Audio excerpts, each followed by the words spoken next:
Chris Reardon.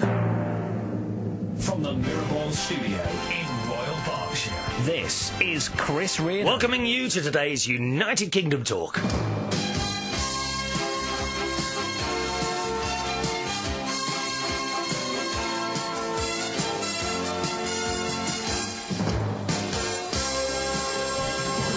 Hello, my babies, and how are you on this fine evening? Well, I hope. Welcome along on radio, on satellite, and on the visions of YouTube, and I'm so pleased. I can't believe how quickly the YouTube thing has started working. That was never the point. It was just a little experiment, and suddenly, viewers. Can you believe it? And I'm wondering if any viewers or listeners can help me with this mound. Look at this mound of paperwork. I've got paperwork here, and it must be... That's got to be half an inch thick, isn't it? This is all to do with the new house up north. A little bit of property that I'm wheeling and dealing with at the moment. Look at it all. Oh, I hate it. That's been sitting there. I tell you what, don't tell anyone, right? It has been sitting there for 2 days now. Well, let me think. Saturday, Sunday, Monday. 4 days now that's been sitting there. Oh.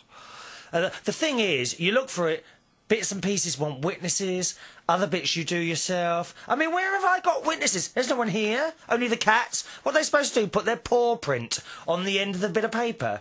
You know, signed by me, at the end, witness, Tiny the cat, a little paw mark. I quite like that idea. Anyway, I've got to get on with it. I've decided I shall pull my finger out and get that done when I finish today's show. And everyone will be happy and dandy then. Oh, they're always waiting for the paperwork. I mean, they took long enough to send it through. Do you ever wonder what solicitors actually do? Have we got any listening today? Please tell me, and I promise to keep your identity a secret if you want. OK? But if we do have any solicitors or house people like that listening or watching...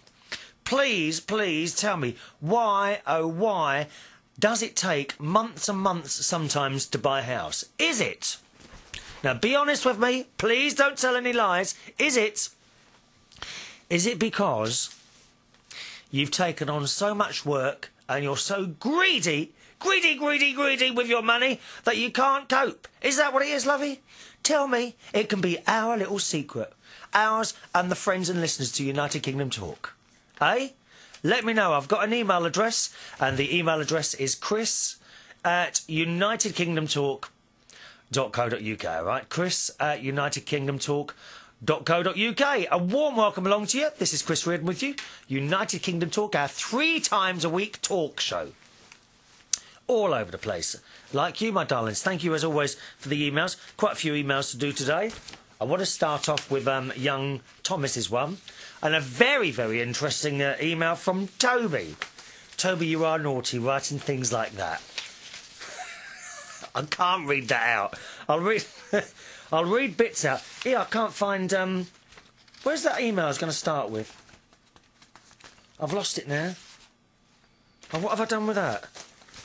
Oh, here we go. I mean, every time... Hang on. Oh, it's up there. 1 minute. Let me lean up there. That's it. Oh, there it is.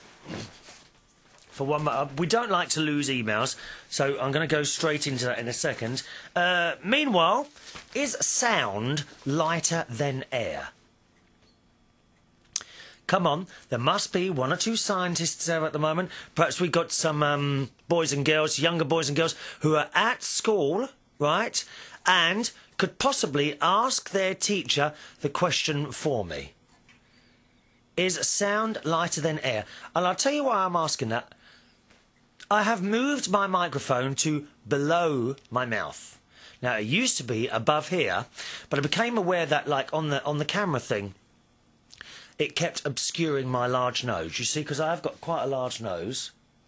I have been compared to Concorde on occasions. Yes, I know some people are now saying, yeah, but Concorde doesn't fly anymore. Are you suggesting that I don't fly anymore? Are you suggesting now I'm at the age where I'm at a crawling pace? What a liberty, dear. There was someone else on the forums this week who I noticed. Now, let me just check that. Look at this forum. Look at this forum. Actually, it was a very nice email from someone sent me via the Facebook. Let me see, where is it now? It's from Scott, Ian Scott. Hello, Ian, who is in, I think it was it Savannah? Now, where is he? Hang on, let me just check here.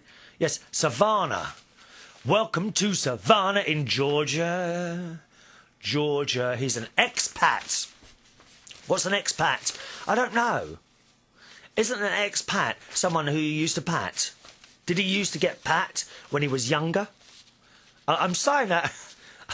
I'm saying that, Ian. Is it Ian or Scott? Yes, Ian. I'm saying when you were younger, Ian. What's this here that I notice on the forum that you've put? It says here on the section on the forums, right, which anyone can join if you want to. You can find a direct link to the forums on the main United Kingdom Talk website. That's unitedkingdomtalk.co.uk, right? unitedkingdomtalk.co.uk. And Scotty, as is known, says a Geordie expat living in Savannah, Georgia, USA. Now, what's a Geordie? That's someone from the north of England, from a specific part of England, right? Now, you're going to kill me now because I can't remember exactly what part of England. Is it the sort of Leeds way? Is it Leeds? Have I got that wrong? Because they're not happy if you get it wrong. Oh, for God's sake. Get a sense of humour, dear. If you don't like, switch off. Get a sense of humour. All right? Now, it says, I load up my iPod every week and head off to the beach to chill out and catch up on all the crazy gossip back home. He listens to this programme on the beach. It's all right for some, isn't it?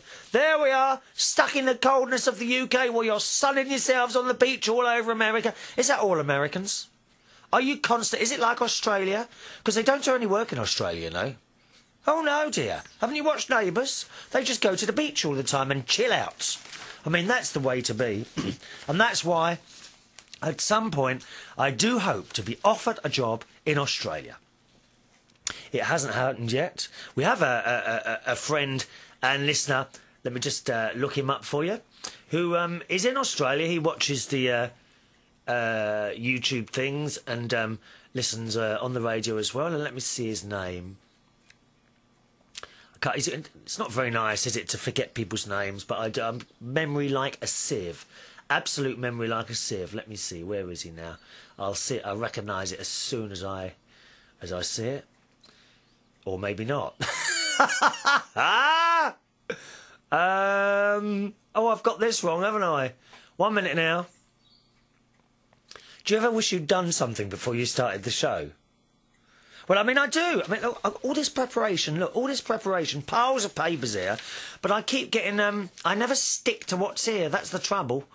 My videos, that's it. Let me have a look.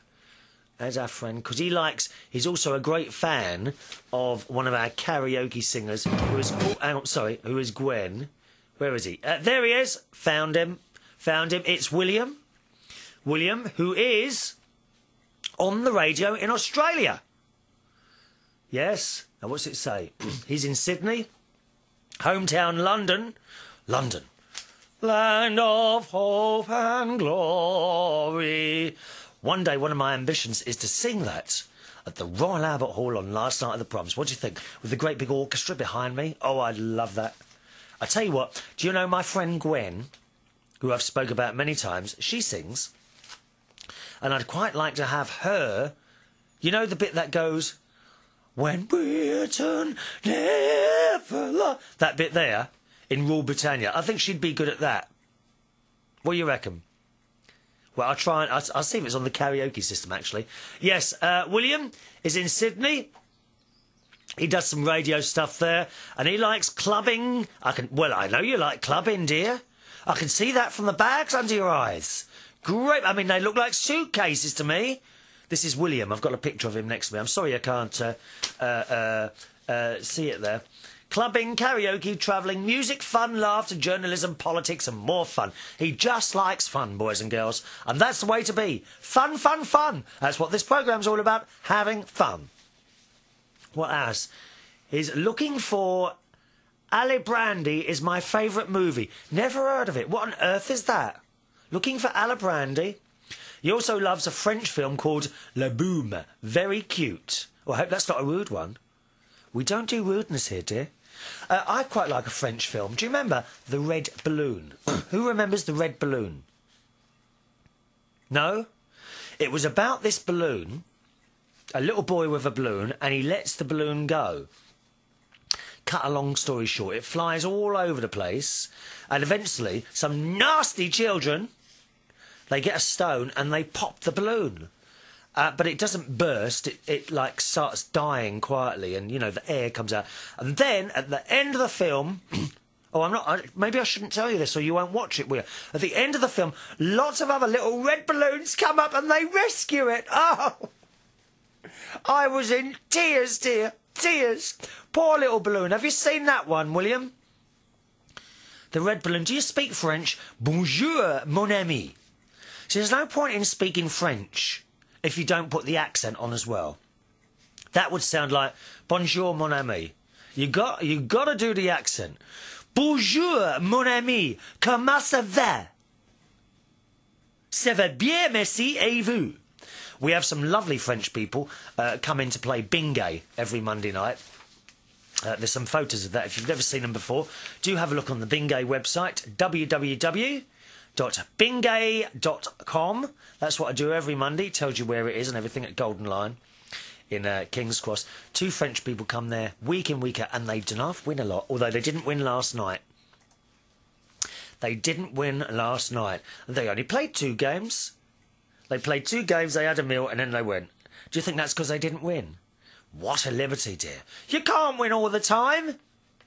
It's like people on stocks and shares. You can't win all the time, dear. Oh, have you seen that recently? Stocks and shares are plummeting. They are going through the ground, dear. And all these money people, oh, I love it. I love it. They're all on there. Oh, we're in terrible trouble. We're in terrible trouble. These are, incidentally, the same people, right, that make workers work very hard, pay them peanuts and live in great big houses. Oh, we're in trouble. We've lost £10 million. Oh, my heart bleeds for you. It really does. Anyway, there is a much longer letter from Scott, which I shall read you out later. All right, Scotty? But he did say that... Oh, that's the bit I was going to read you. Here it is. Just been listening to your latest podcasts, and I hear you're getting into video now on your United Kingdom Talk podcast. But personally, I still think you have a better face for radio. Beg pardon? What do you mean, a better face for radio? What a cheek, dear. What are you insinuating? It's a liberty, that's what it is. Right, now where are we going now? Oh, yes. I have at, what was it last night? Oh, yes, at Bingay last night. Because always, before I start the Bingay at 8 o'clock, it's quite a long night for me, Monday, because it takes quite a long time to set up and everything. Before I start the Bingay, they always give me a meal, and I had curry. Last night I had beef curry for the first time with cheese on the top. A little bit of spread, not too much. Not too much, because I know what you Americans are like. You put cheese on top of everything, don't you? It's true. A lot of people just don't know this in the UK. Well, let me tell you, my darlings, if you're in the UK, if you ever go to America, you have to have cheese on everything. Yes? You buy a hot dog, you have a squeeze of cheese on the top. You have a beef burger, you have cheese on the top. You have a salad, you sprinkle cheese on the top. You have breakfast in the morning, cornflakes, cheese on the top. You have tea or coffee, sprinkle cheese on the top. Nice bar of chocolate, cheese on the top. They have cheese on everything. You didn't know this, did you? It's true. The Americans have cheese on everything. Everything indeed. You go and have your hair cut, cheese on the top. I don't know what's wrong with them, dear. Everything has got sprinklings of cheese. Not only that, but some of the cheese, I have to say it's quite nice. I even like the processed cheese. You know processed cheese? Do you know... I'm sorry, I'm just coughing then. I don't like you to hear me cough, so I flick a switch like this and I cough. See, you can't see it. Or I make noises with my sinuses like this. And you can't hear it, can you? How clever's that? It's all here, dear. All the technical stuff's here. Anyway, back to the cheese store. Yeah, everything in America, you buy, whatever it is, food, everything. You go... I mean, even things like... You go on the subway... as you go through the door, you put the American subway is very clever, actually. I don't think you can actually get on there without paying. Not like our underground at all, where you can jump the barriers. Well, I mean, I don't. I just want to point that out. There's no policeman watching. I would never, never, never not pay for my underground ticket. Not that I ever go on there, anyway. But in America, you buy a token. This is in New York. You buy a little token to go on the subway. And I think it's...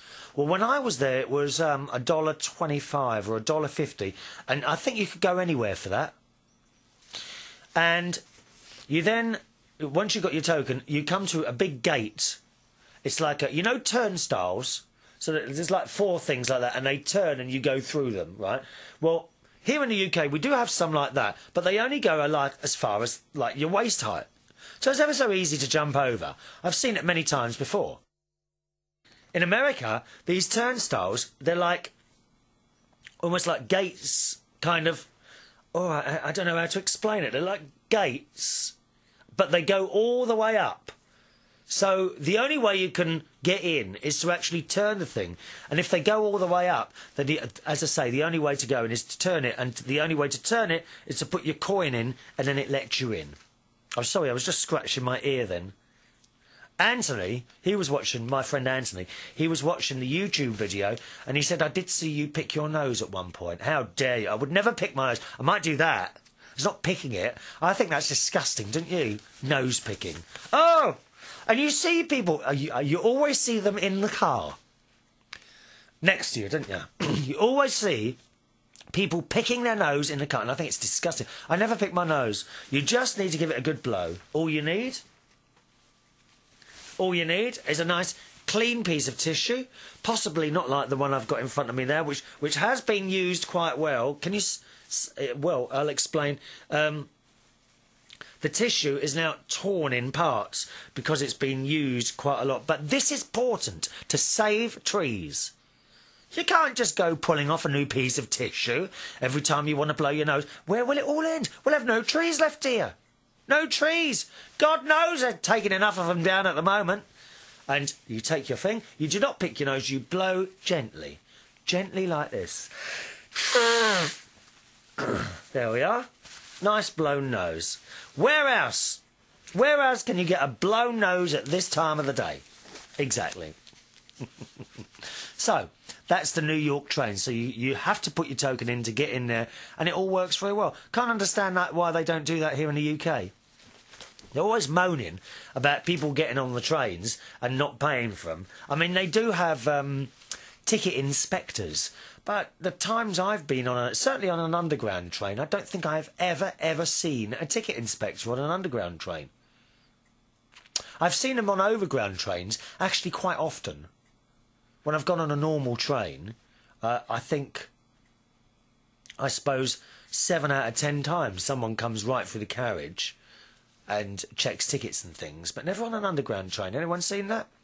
Anyway, I think the subway in New York is brilliant. That works very well.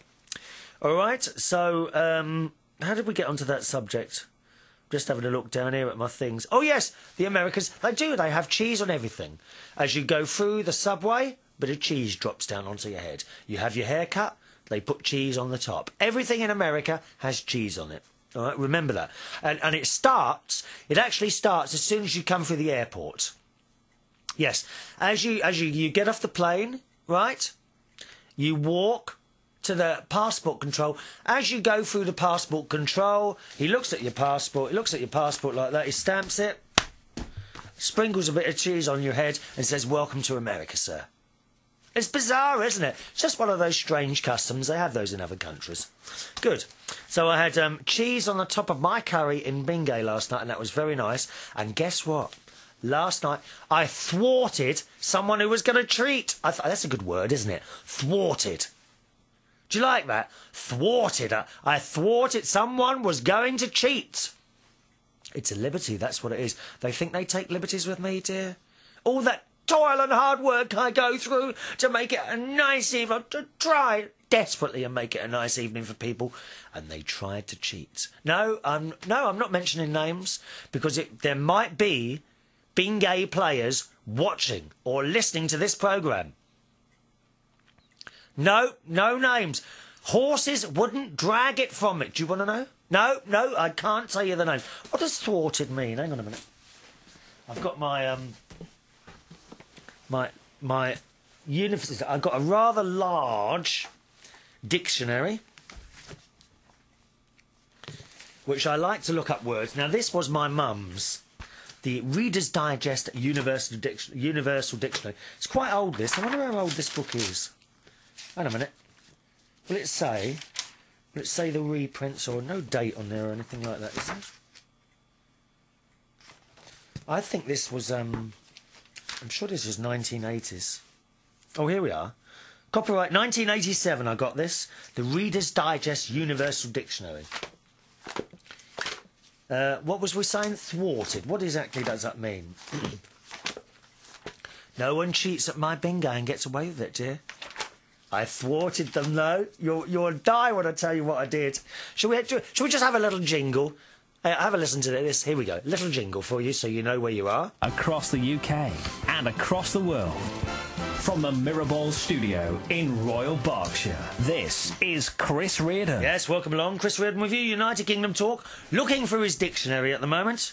Now, there is an email address. It's chris@unitedkingdomtalk.co.uk. chris@unitedkingdomtalk.co.uk. Now, there is a postal address as well. If you ever want to put pen to paper, write me in a letter, then feel free to do so. I will give you the post address after we've looked up thwarted, okay? So, is it TH or TW? I think it might be T. No, that's not. It must be TH, isn't it? Thwarted. 1 minute. I know, some people are now saying, why doesn't he just type it on his computer? Because I'm a bit old-fashioned. I like to look in the dictionary. Thwarted. Huh? Am I looking old at the moment, do you think? I don't know. Thwart. Hang on, thwart. To prevent... To prevent from taking place or being realised. Frustrate. Block. Anyone frustrated at the moment? Are you frustrated? Frustrated, rather? To challenge, oppose, or cross. Yes, thwarted. Shall I tell you what happened? Well, let me tell you now. To set up, if you've looked at the Bingay website, www.bingay.com, you will see there is a big stage full of prizes. Well, someone has to set that up. Who do you think that is? Yes, it's me. You thought I just went down there and read out the numbers. Oh, no, the whole night. You get no help. You know, you get no help. Actually, there is a boy who does help sometimes. He works behind the bar, Ollie. And he often brings up the boxes, because the boxes of prizes are kept downstairs in the cellar. And it's always very nice for Ollie. And he brings some of the boxes up with me. And usually at the other end of the night, a couple of people do now help me take them downstairs, because they never used to help before. Who take help? Ross, my friend Ross, young Ross. And it was incidentally Ross, he's quite young, chatting up a young lady last night outside while I was doing my Bingay. I said, what's going on here? What a cheek. I said, you could at least wait until I've finished doing my numbers. God's sake. I mean, you put all the effort in, a young lady comes along, he's straight out there, chatting him up, and he thought I didn't notice. Because he had the look of shock and horror on his face when I went out the door with my radio microphone. Oh, yes, I'm not limited by wires. I have a radio microphone. I got blamed for breaking the other one. Can you believe that? I don't know. Right. So, that's it. So I was setting up my stuff. And one of the prizes is little piles of CD singles. On the stage are 10 piles of CD singles. One of those piles of CD singles contains £25 cash, or $50. And you can choose, if you win, you can choose a prize, or you can gamble for the £25. Now, one-line prizes are sort of up to the value of about £5. two-line prizes are up to the value of sort of £10, and the full house prizes are generally up to the value of about £25, OK? Now, the piles of CDs are generally a two-line prize. But if you don't want a three-line prize, you can still go back down to a two-line prize. You see what I mean? Oh, let me explain it a bit more. A one-line prize is if you get one line on the Bingay, you get to choose something from a one-line prize section, all right? If you get two lines on the Bingay, you get to choose something from the two-line prizes or the one-line prize. If you get three lines or a full house, then you get to choose something from the three lines or the two lines or the one line, all right? So you get it. So, the CDs containing the £25 are in the two-line prize section. So the idea is, if you want to, you can forego your prize and gamble for the £25. And you've got about a 1 in 10 chance. 1 in 8, 1 in 10 chance. So it's not bad. And if you don't get the money, you still get to keep the CD singles. And there's 5 of them altogether. That's how it works. Well, last night, dear, let me tell you this. Last night, I'm all set up. All the CDs are in place. All the bottles of drink. All the other prizes, all on the stage ready. And 2 regulars came in, David and his friend. Lovely people. They run a restaurant. And they were talking to me on... I was sitting... There's a lovely, comfortable settee in there. I mean, it's a bit old, but it doesn't matter. It's ever so comfortable. And I was sitting on these 2 armchair type things, and I'm, like, laying across the settee, which is a bit naughty, really, in a pub. But it wasn't too busy, because this was quite early on. So I said... and David is chatting away, and I felt quite tired, because usually... the rest of the week, I do sleep between 5 and 7, and it was now about 6 o'clock at night. So I thought, oh, I must have a sleep. I said, I'm sorry, David, I'm going to close my eyes for a little while. And he says, that's all right. So they're chatting away. So I closed my eyes. I don't know how long passed, probably about half an hour. And then I could hear other talking. And it was 2 of the other younger regulars, and they were standing at the front of the stage in front of the CD singles, where in one of them contained the 20... Well, it doesn't contain the cash. It contains a little note that says £25 cash, because you can't put the money in, because then it will be obvious where it is, because it will make the CD bulge. I mean, it's always... As soon as you see a bulge, you know, don't you? You think, I want that, don't you? I'm the same. I see a bulge, I have to have that one. I'm sorry, that's how it is. So there's no bulge, right? So, stop it now. So there's no bulge in the CD, I put a note in instead, and it says £25 cash, and then I sign it, Chris Reardon, and then I put today's date on it. So there's no worry or anything like that.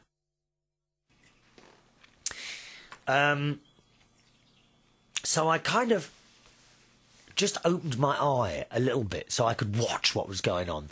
And I swear I could see them picking up those CDs, thinking that you're Chris Reardon, international celebrity, award-winning DJ, landlord, global broadcaster, environmental conservationist, pilot and master of merriment, and your fairy godmother, while your Chris Reardon was asleep. They were trying to find the money. Yes. So I cottoned onto this, and I waited, and I then closed, and I waited to... All right, Chris, and they came over. Oh, hello, boys, how are you, and all this business. So that's it. I thought, I know what you've been up to. You've been trying to find that money. So, as it got towards 8 o'clock, they said, what time you starting? I said, oh, usual time, around about 8:30, when enough people get there. I think it was about 8:15 we started last night. And I waited. I said, have we got enough time? Because they both smoke, you see. Have we got enough time for a cigarette before you start? I said, yes. So they went outside for a cigarette, because you can't smoke in pubs here in the UK anymore. You have to go outside, right? While they were outside for a cigarette, I went over to the piles of CDs, right? And I swapped the position of the one with the money in it. Just in case they won. So then that was that. So that was that. I thought, I've got you now. I've got you now. Because it was, there were 10 piles of CDs. 5 along the top, 1, 2, 3, 4, 5, and 5 along the bottom, 1, 2, 3, 4, 5. So the money was actually in the third one along. So I took the third one along and put it on the fifth one along. I thought, I'll have you for this. So we then came in and played one game. Someone won that. And then one of them won, because there were 6 games altogether usually. One of them won the third game. Right? So I'm not telling you his name. So he came over and he's won the 2-line prize. He's come straight over to the CDs. And I could just tell he was standing there pretending to look at all of them. He's going, I think I'll have that one. And he took the third pile along, which should have been where the money was. But you remember, I've already told you I'd moved it. So I said, yep, he's going for the gamble. Round of applause, he's going for the gamble. Everyone's clapping. So I said, it'll be in the top one if it's in there. Is it in there? And he's looked, and I could see his face. And he's looked at me and says, oh, no, I haven't got it. And I knew he wanted to say something. Of course, he couldn't say a word, could he? Because he had tried to cheat. And cheating doesn't pay, boys and girls. It doesn't pay. So I went back to his friend, and I could see them talking and looking over at me. And I thought, how could we have got that wrong? But then the other one, who's a bit cleverer than the first one, I cottoned on. I couldn't hear them, but I knew what was going on. He's a bit cleverer. And I immediately detected that he realised that the CD... And let me get this right now. The CD that they picked... Hang on a minute, have I got this right? The CD that was not the CD, the one that's written on the top there. It was a different CD. He remembered the title of the other one. He says, well, you've picked the wrong one. It wasn't in that one. You see, because all I'd done is change it around. Although it was in the third one along, I'd put the third one along on the fifth one. Yeah? Get it? So he recognised that the title on that first CD was not the one that they did. And, of course, the first one that picked the thing, he hadn't realised. He says, oh, no. Anyway, so as time went on, we played another couple of games. And once again, the fifth game, the same one won. He won again. What did he do? And he actually won a full house prize. Now, it's never happened before that someone from a full house prize, that's the bigger prizes, they're the full bottles of spirits, there's a microwave, a large duvet, things like that. Remote-controlled cars, there's board games, all sorts of bits and pieces, pots and pans. No one's ever gone from a full house back to a 2-line prize. They've never said that we want, can we have a 2-line prize instead of a full house?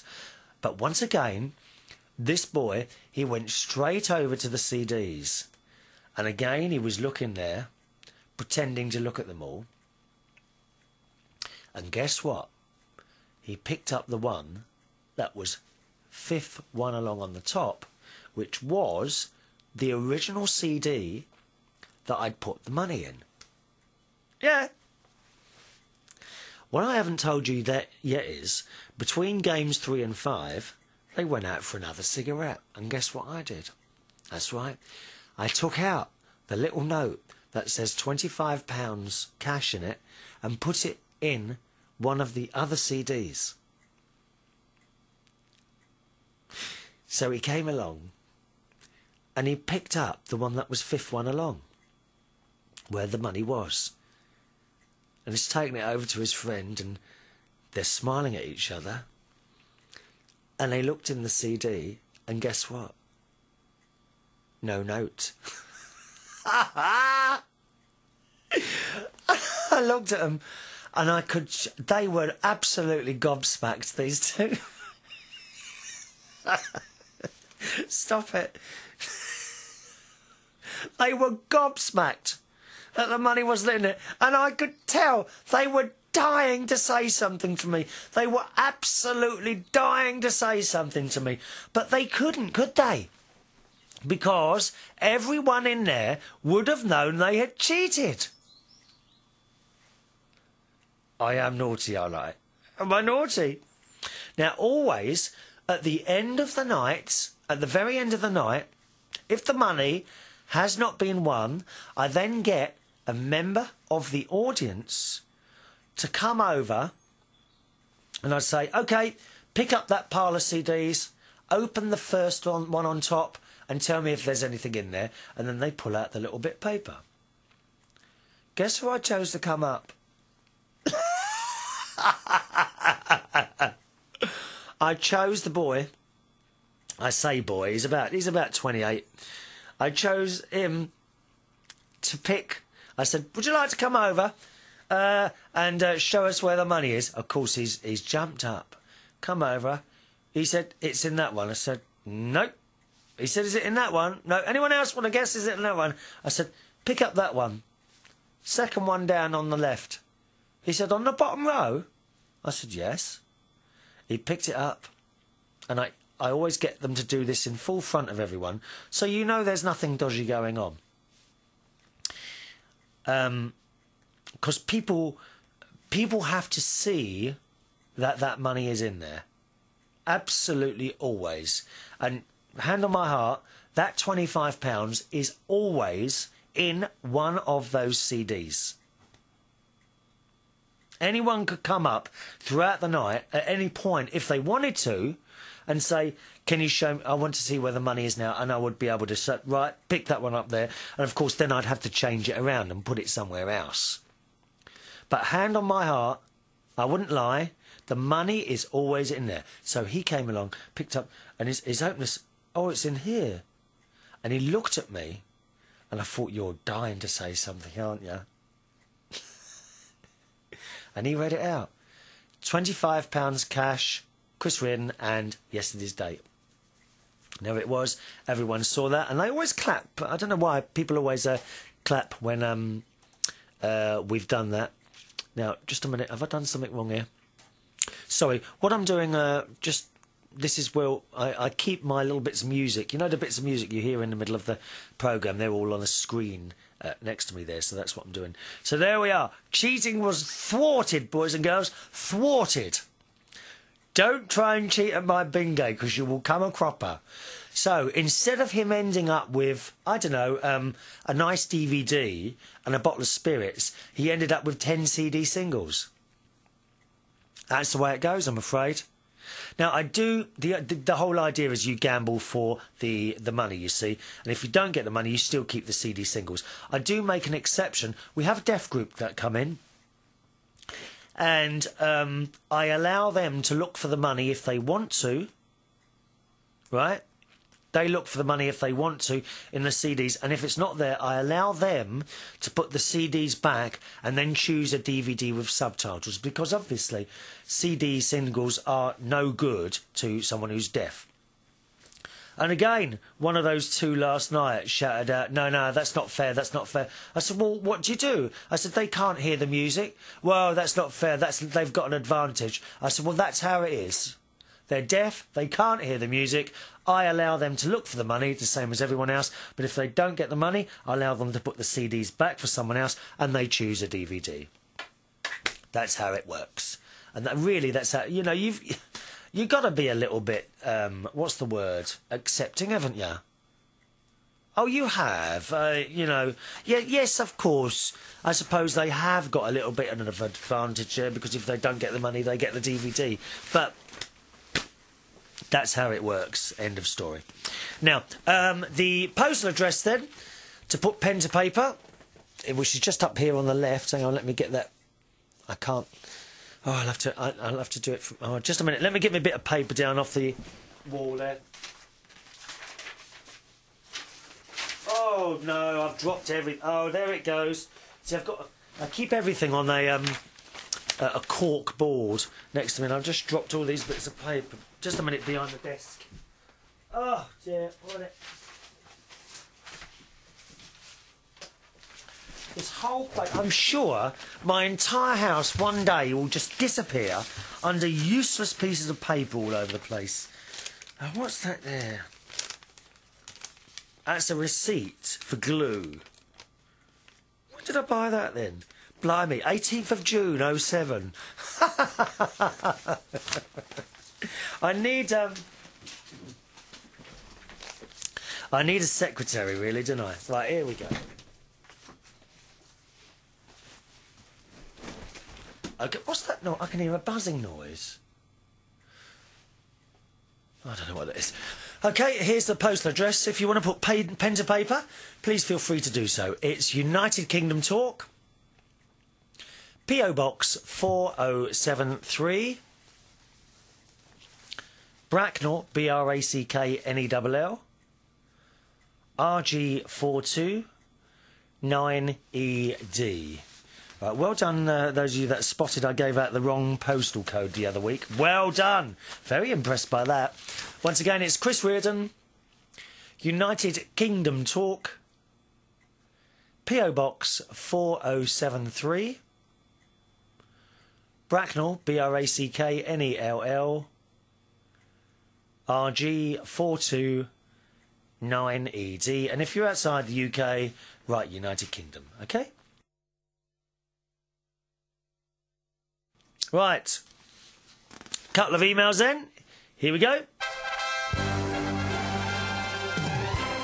From the Mirrorball studio in Royal Berkshire. This is Chris Reardon. Chris Reardon. And the first one from Thomas in Poland, who says, "Hi Chris, I haven't been writing now for more than 4 months. I know. Where have you been, Thomas? I hope you haven't been trying to cheat at people's bingo or anything like that, have you? Huh? I've been very busy, but I always manage to find time to listen. I'm a loyal listener, although not so loyal correspondent. Yes, we do like the letters, Thomas. You write to me when you've got time. All right, my darling? You write when you've got time. I understand that. I understand. I mean, can you believe it? There are more things important in people's lives than writing to me. I know, it's a shocker, isn't it? It's an absolute shocker. There are.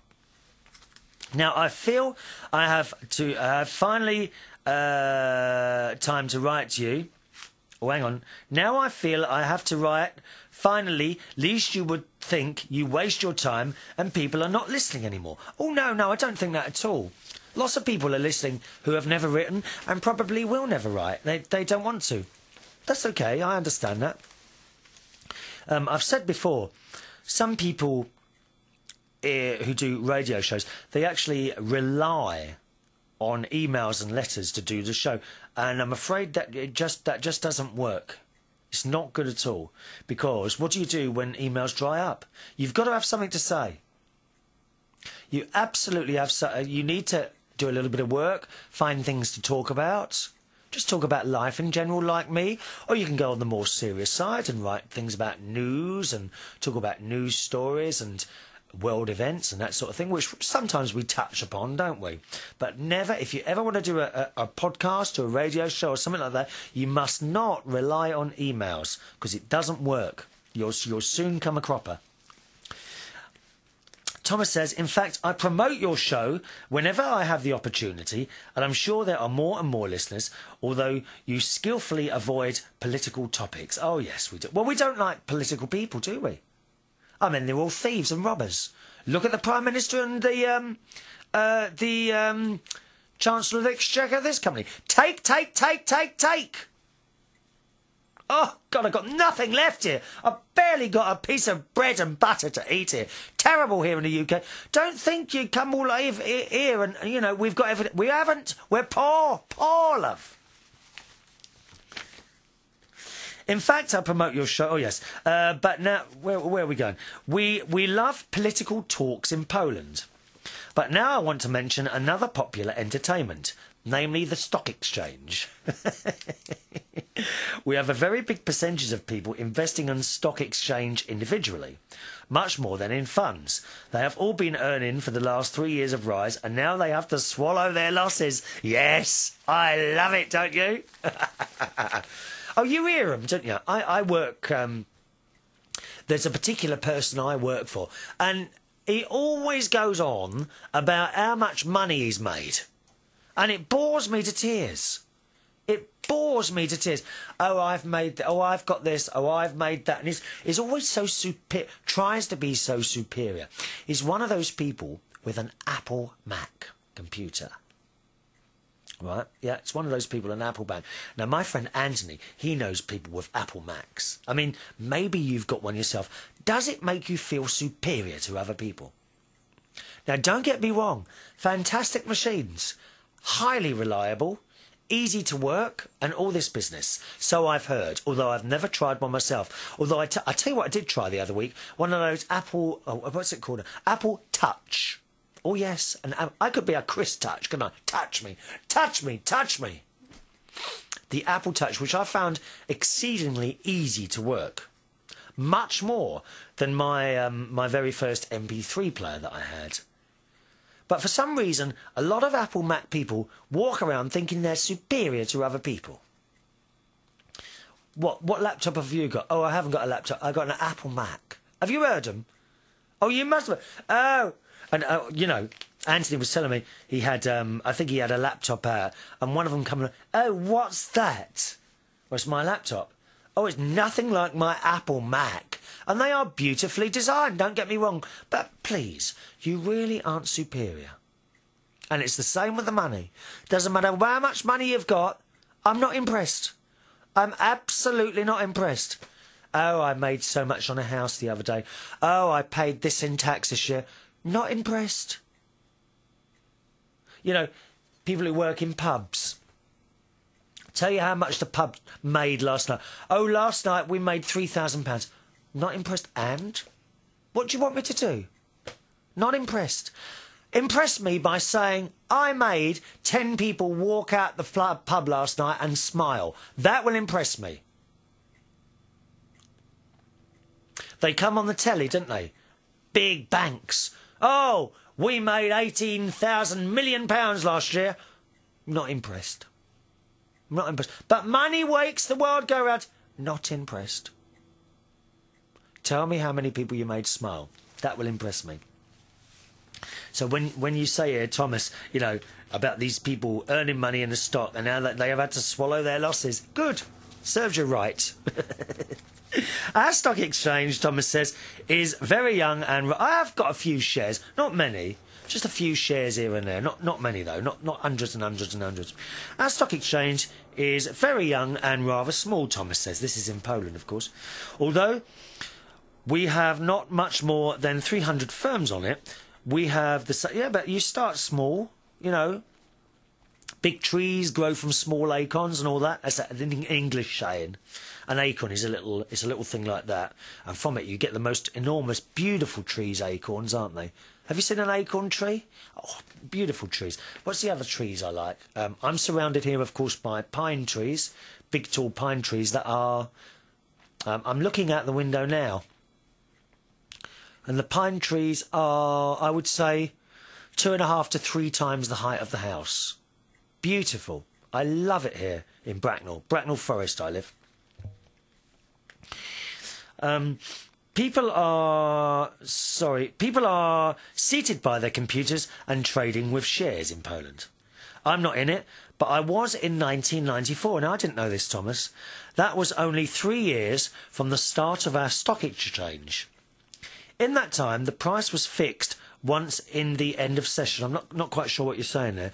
We had 2 sessions a week. There was less than 20 firms on the stock and thousands of people wanting easy money. I had to stay in a long queue to start my account and 2 times a week stay in the same queue to put my order to buy. Everyone wanted to buy. Now, I hope you don't mind me telling you this, Thomas. I know you're Polish and your English is a bit iffy sometimes, but you've written the word buy, B-Y-E. You should have put B-U-Y there, all right?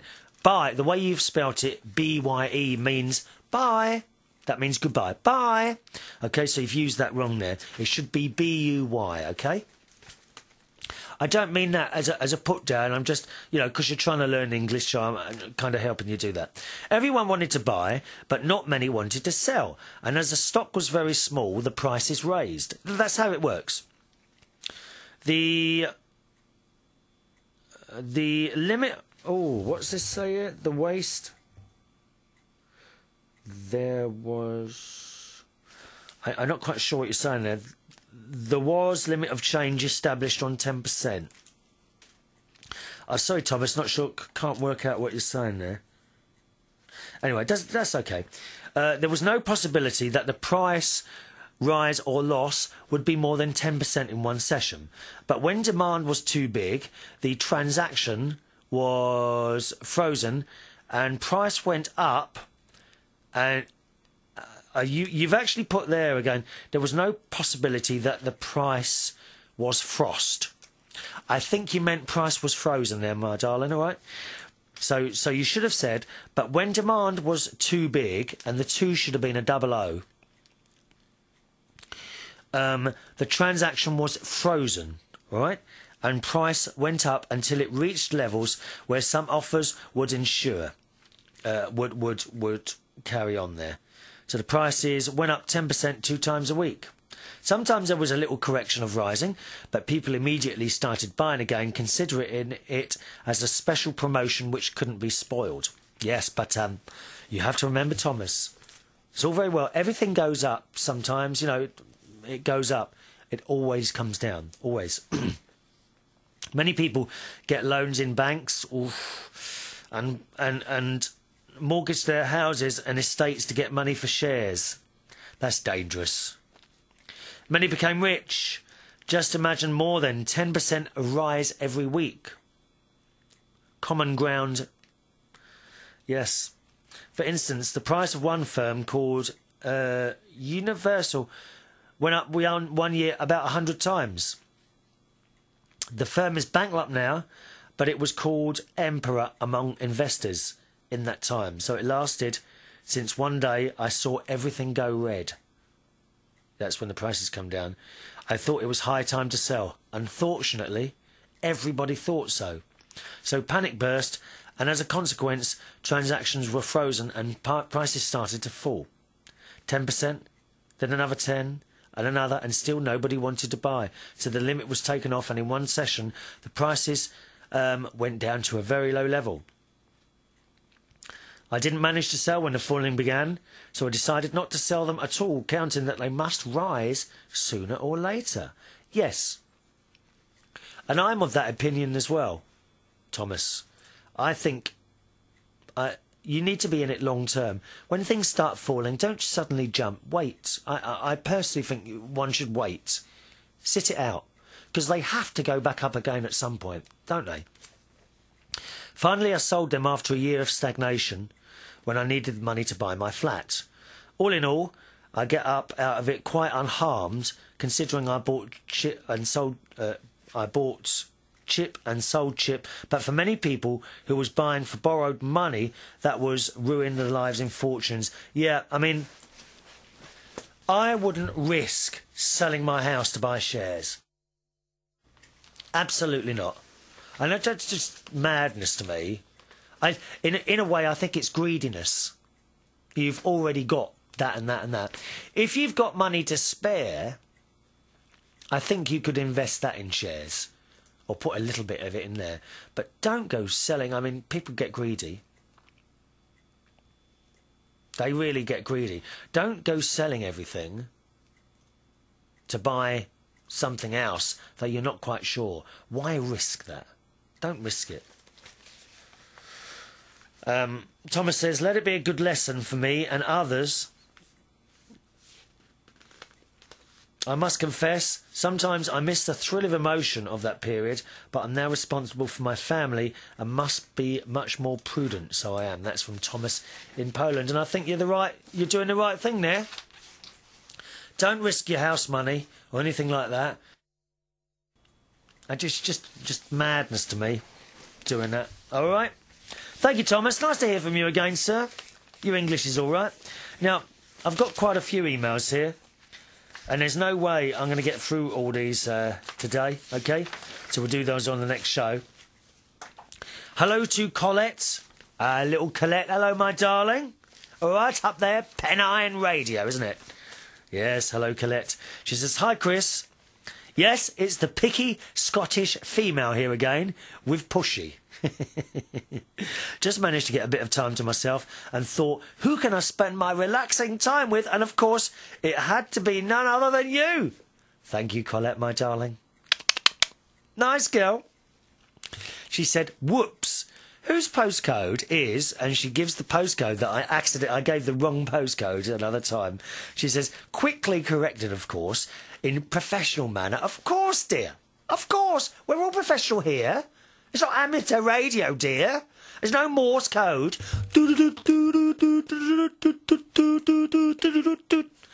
Not amateur radio, dear. Professional. She said, really, I do love it. Can I ask a favour? If you can help us know, I'm still looking for DJs. Let's see. She's still looking for DJs. Yes, they're trying to do. Well, they are in fact doing a little radio station. If you've got anyone who would like to DJ on another radio station, if you email me, and I shall pass on your email to Colette. All right, you've got my email address, Chris at UnitedKingdomTalk.co.uk. I'll pass that on. She says, by the way, the Wiz, that's the boss at Pennine, the Wiz swears by menthol crystals, which you sit in a bowl of hot water, place towel over your head and inhale. Shall we inhale together now? Let's do it now. You ready? 1, 2, 3. Hold it. And out again. She said it works and is cheaper than all those Vicks things. And I know you are as bad as me and save money rather than spend it. Yes, of course. We can't just go spending money willy-nilly. Oh, my God, look at the time. I'm out of time. I'll have to finish this on the next show. Thank you very much for joining us. I'll see you on the next show here on the United Kingdom Talk. Bye-bye now.